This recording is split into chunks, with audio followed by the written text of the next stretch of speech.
হ্যাঁ, আগে যা হয়নি তার দরকার এখন রয়েছে। কেন কেন রয়েছে?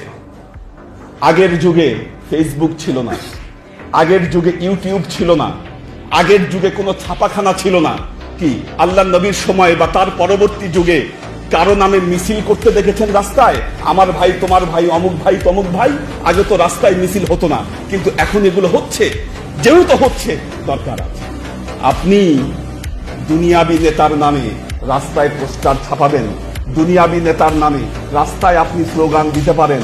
আমার নবী মুহাম্মদ মুস্তাফা সাল্লাল্লাহু আলাইহি ওয়াসাল্লামের নামে স্লোগান দিলে যদি বেদাত হয়, আহলে বেইতের নামে স্লোগান দিলে যদি বেদাত হয়, ওই বেদাত লক্ষ্যবার করতে আমি প্রস্তুত। সেই বেদাত লক্ষ্যবার করতে প্রস্তুত। কারা বলে বেদাত, তাদেরকে চ্যালেঞ্জের মুখে নিয়ে আসেন। এরা ইসলামের মূল আদর্শকে ধ্বংস করার ষড়যন্ত্রে তারা লিপ্ত।